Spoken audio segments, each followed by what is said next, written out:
Boas companheiros, aqui para mais um vídeo. Este vídeo é sobre o quê? É sobre o wobbling.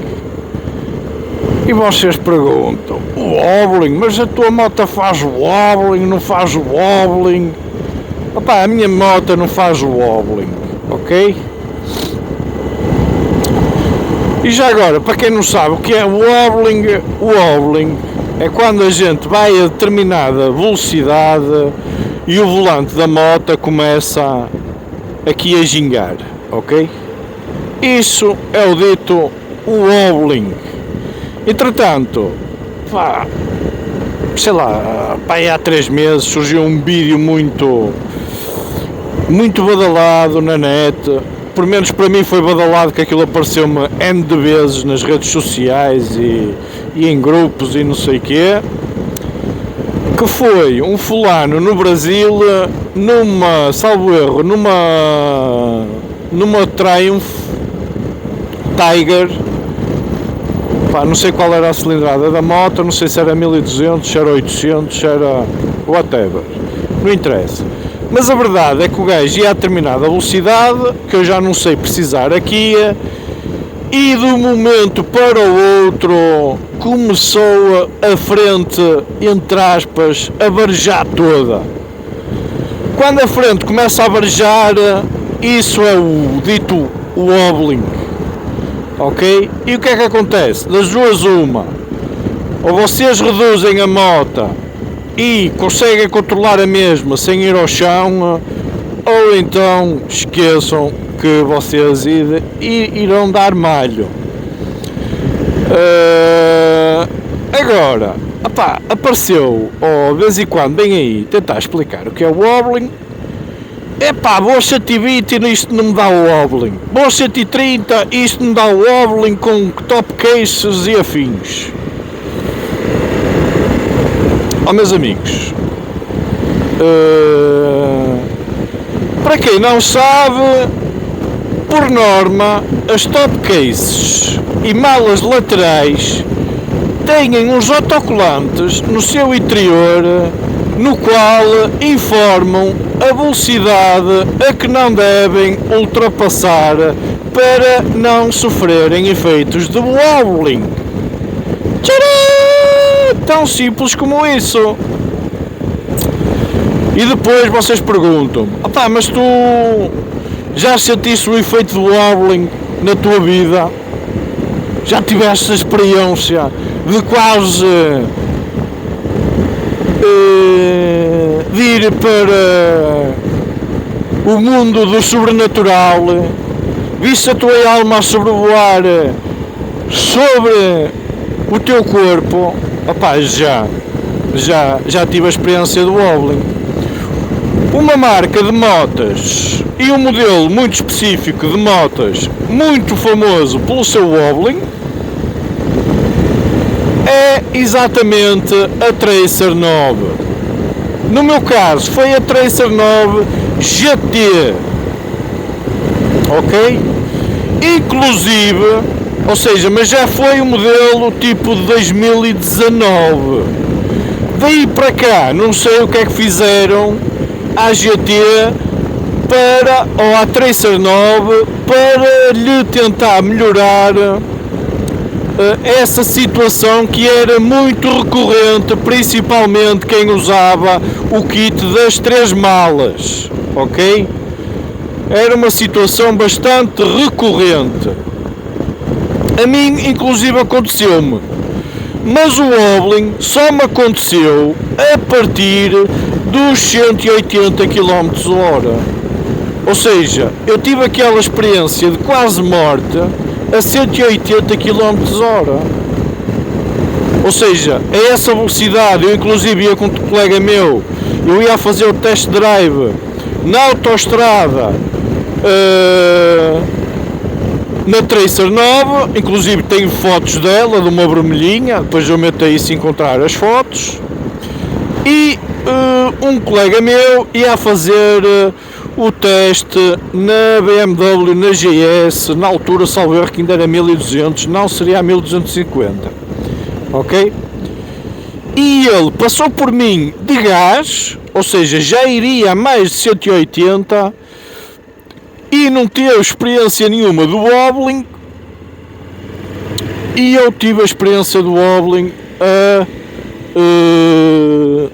a velocidade de 100 e a partir dos 160 comecei a sentir o wobbling. Nunca tinha experimentado noutra moto isso do wobbling, ok? Depois fui pesquisar, eu ia só com as malas laterais, porque a GT, acho que era o pack da GT, e o que difere o pack da Tracer 9 GT na altura era trazer as malas laterais, não trazia top case, a top case era à parte. Mas inclusive nas malas laterais da Tracer trazia lá o autocolante não aconselhável ou não recomendado a andar com as malas a mais de 130. Já tinha lá o aviso. E para quem não souber e quem usar malas, de certeza que terá lá alguma notificação a algures a dizer qual a velocidade recomendada para andar com elas, ok? Ou a velocidade máxima para andar com elas. Ok? Isto é quase como quando a gente vai comprar aquelas malas para pôr em cima dos nossos carros, quando vamos fazer viagens. Vocês também têm lá uma velocidade máxima que o fabricante indica lá para vocês andarem com esses apetrechos em cima do carro, senão estão sujeitos àquilo. Não é tanto para a vossa segurança a nível de acidentes de estrada, mas podem provocar atrás se aquilo se libertar. Em caso de moto é muito mais grave, porque vocês, se não respeitarem aquela velocidade, vocês estão sujeitos a ter um acidente, aleijarem-se mesmo a sério. Por isso é que, por norma, tem lá esse limite. Eu penso que isto seja quase standard, que eles metem quase todos os 130 km/h. Quem andar com as malas e com os packs a velocidades superiores a isso, podem-se sujeitar depois ao dito wobbling. Algumas marcas e alguns modelos de motas, como era a Tracer 9 GT, era propícia a esse wobbling, mas inclusive eu vi motovloggers portugueses com determinadas afinações de suspensões, depois lá de uns cálculos XPTO, que para mim isso é bola, conseguiram minimizar o efeito do wobbling substancialmente, ok? Mas é como eu digo, não é o wobbling não se sente a 120 nem 130, por norma o wobbling já se sente a velocidades fora do que é permitido por lei. Por isso, para aqueles fulanos que estão muitas vezes preocupados com isto, a moto sofre wobbling, poderá sofrer wobbling se vocês abusarem na velocidade a que conduzem a vossa moto. Neste caso, como a Tracer principalmente tinha uma frente muito leve, e juntamente com as malas laterais que fazem tipo como defletores de vento, a moto tinha tendência a levantar ainda mais a frente. A levantar a frente, ela fica sem aderência, a roda da frente fica sem aderência ao solo e tem tendência a começar a provocar o dito wobbling ou a varejar. A moto começando a varejar, e eu que o diga, é muito difícil controlar a frente mesmo. Eu passei por esse processo, não sei como é que me esbardalhei. A moto não era minha, como eu disse, era de stand. Na altura ainda não tinha muito bem a consciência dos perigos disto, dos testes drives e das velocidades e do que é que podia conferir um acidente com uma moto que não era minha.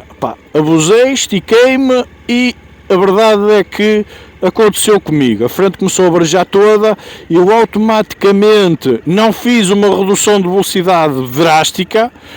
Tentei, nem travei com o travão de frente tampouco, ok? Foi levantar o punho do acelerador gradualmente, com alguma travagem controlada do travão de trás só, ok? E gradualmente tentar ganhar o controlo da direção. foi uma experiência bastante, pá, posso dizer arrepiante. Foi mesmo, suei forte. Tanto é que quando entreguei a moto, pá, eu não considerei aquilo como um comportamento natural da moto, pá, mas na altura o vendedor no stand também não me soube explicar e minimizou a situação dizendo: tá, mas a que velocidade é que você vinha?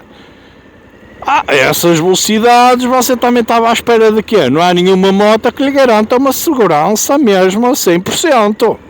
Pá, mentira, não é?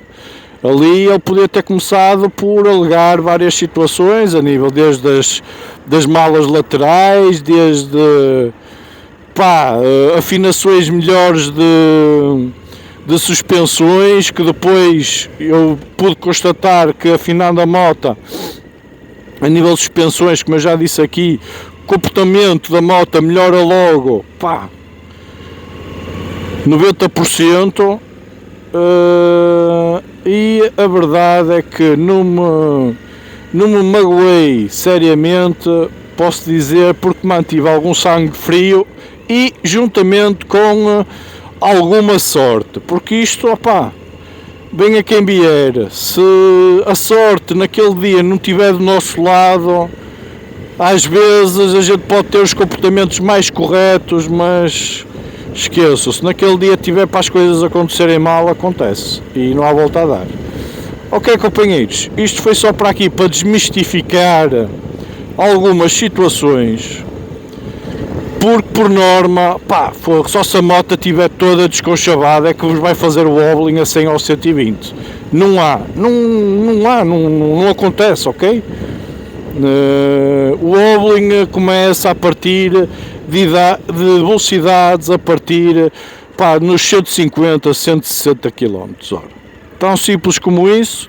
A minha aconteceu mais ou menos a partir dos 180, como eu disse.